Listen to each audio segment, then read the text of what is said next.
بسم اللہ الرحمن الرحیم۔ السلام علیکم، آپ دیکھ رہے ہیں الف نیوز اور میں ہوں آپ کے ساتھ ماجد علی۔ شامل کرتے ہیں پاکستان اور دنیا بھر سے بریکنگ نیوز ہیڈ لائنز۔ برطانیہ جنگی خدشات کے پیش نظر فوجی تیاریوں میں تیزی لے آیا۔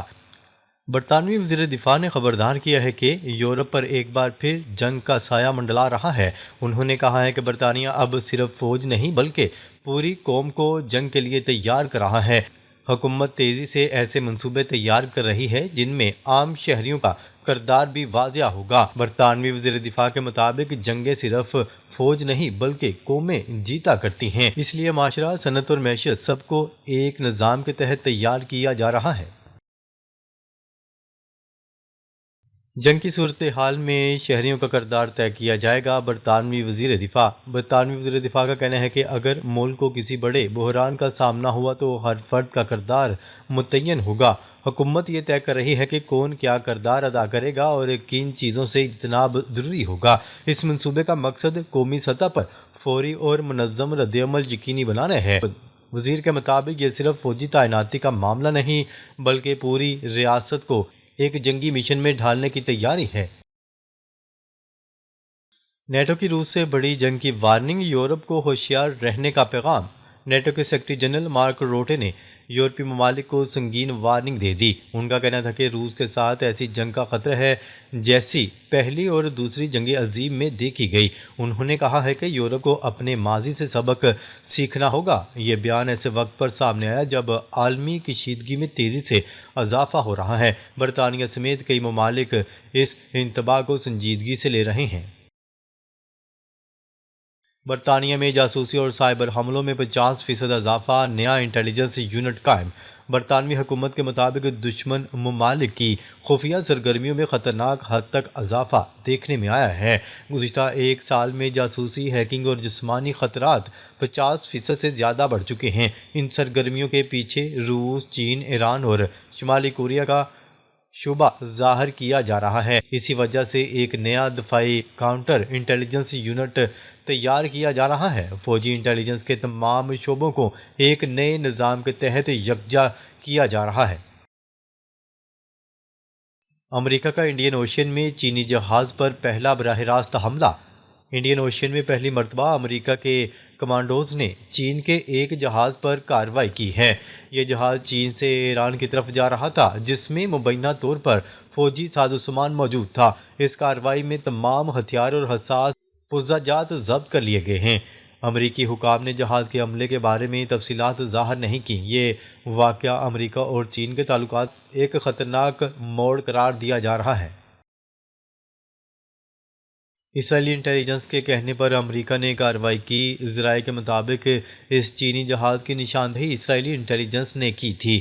اسرائیل کا موقف تھا کہ یہ سامان ایران کے میزائل پروگرام میں استعمال ہونا تھا۔ براہ راست حملے کی بجائے اسرائیل نے امریکہ کو آگے کیا۔ یوں چین پر حملہ دراصل امریکہ کے ذریعے کروایا گیا۔ یہ قدم خطے میں طاقت کے توازن کو مزید بگاڑ سکتا ہے۔ چین کی خاموشی مگر سخت رد عمل کے اشارے۔ چین نے تاحال اس واقعے پر باضابطہ رد عمل نہیں دیا، تاہم ماہرین کے مطابق چین سفارتی اور اسٹریٹجک جواب کی تیاری کر رہا ہے۔ بیجنگ اس کارروائی کو بین الاقوامی قوانین کی کھلی خلاف ورزی قرار دے سکتا ہے۔ امریکہ کو سفارتی محاذ پر شدید دباؤ کا سامنا ہو سکتا ہے۔ یہ خاموشی طوفان سے پہلے کی علامت سمجھی جا رہی ہے۔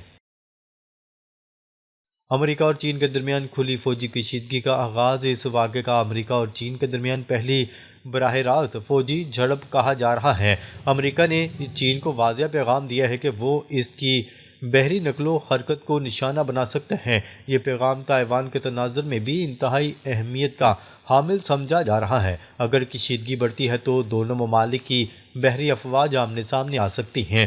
دنیا ایک نئی عالمی جنگ کے دہانے پر کھڑی نظر آتی ہے۔ آرمی چیف کی سرحدی گیریجنوں کا دورہ اور جنگی تیاریوں کا جائزہ۔ فیلڈ مارشل سید عاصم منیر نے 13 دسمبر 2025 کو گوجرانوالہ اور سیالکوٹ گیریجن کا دورہ کیا۔ انہیں فوج کی آپریشنل تیاریوں اور جنگی صلاحیتوں کو مزید مضبوط کرنے کی اقدامات پر بریفنگ دی گئی۔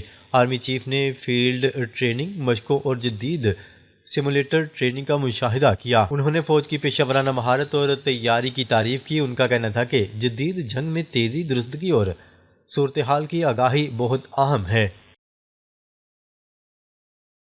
پاک چین مشترکہ فوجی جنگی مشقیں واریر 9 جاری۔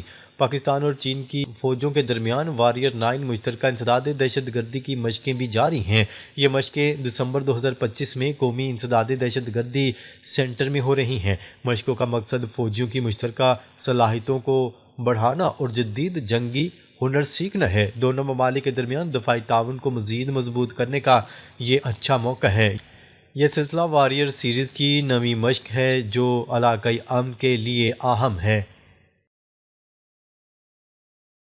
امریکہ سے F-16 طیاروں کی اپ گریڈیشن کا بڑا معاہدہ۔ امریکہ نے پاکستان کے F-16 لڑاکا طیاروں کی اپ گریڈیشن کے لیے $668 ملین کا پیکج منظور کر لیا۔ اس منصوبے میں جدید ٹیکنالوجی لنک اور ایویونکس اپ گریڈیشن شامل ہے۔ یہ اپ گریڈیشن F-16 کو 2040 تک جدید اور کمبیٹ ریڈی رکھے گی۔ پاکستان کی ایئر فورس کی صلاحیتوں میں بہت بڑا اضافہ ہوگا۔ یہ معاہدہ دونوں ممالک کے درمیان دفاعی تعلقات کو مزید بہتر بنائے گا۔ سرحدی علاقوں میں ڈرون ٹیکنالوجی کی جنگی مشقیں۔ پاک فوج نے سرحدی ریجنوں میں ڈرونز اور جدید ہتھیاروں کی فیلڈ مشقیں کی۔ فیلڈ مارشل عاصم منیر نے گجرانوالہ میں ڈرون آپریشنز کا براہ راست مشاہدہ کیا۔ مشقوں میں FPV ڈرونز اور آرمرڈ یونٹس کی مشترکہ کارروائیاں بھی دکھائی گئیں۔ یہ جدید جنگ میں ڈرونز کی اہمیت کو اجاگر کرتی ہیں۔ پاک فوج تیزی سے جدید ٹیکنالوجی اپنا رہی ہے تاکہ دفاع مزید مضبوط ہو سکے۔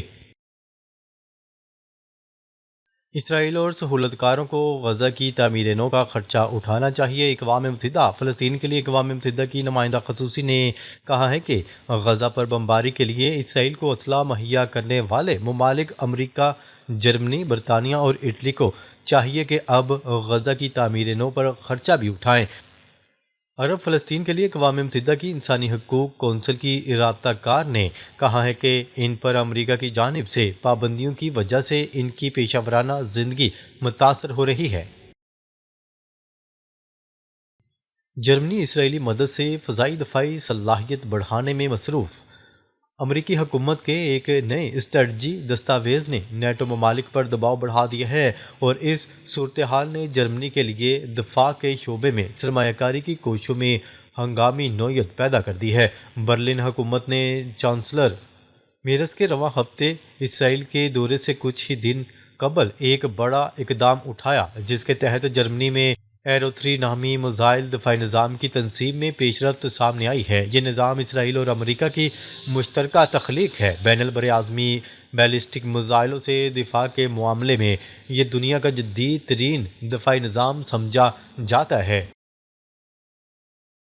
امریکی ویزا پروگرام کے لیے نئی فیس کا اطلاق۔ 20 امریکی ریاستوں نے صدر ڈونلڈ ٹرمپ پر مقدمہ دائر کر دیا۔ 20 امریکی ریاستوں نے H-1B ویزا پروگرام پر عائد کی گئی نئی $1,00,000 فیس کے اطلاق پر صدر ڈونلڈ ٹرمپ کی انتظامیہ کے خلاف مقدمہ دائر کر دیا ہے۔ افغان سرزمین دوسرے ممالک کے خلاف استعمال نہیں ہوگی، خلاف ورزی پر کارروائی کریں گے امیر خان متقی۔ افغانستان کے وزیر خارجہ امیر خان متقی نے کہا ہے کہ افغان سرزمین کسی دوسرے ملک کے خلاف استعمال نہیں ہونی چاہیے اور جو کوئی بھی خلاف ورزی کرے گا اس کے خلاف کارروائی کی جائے گی۔ کابل میں ایک تقریب سے خطاب میں وزیر خارجہ امیر خان متقی نے علماء کی جانب سے ایک روز قبل متفقہ طور پر منظور کی گئی ایک 5 نکاتی قرارداد کی توثیق کی۔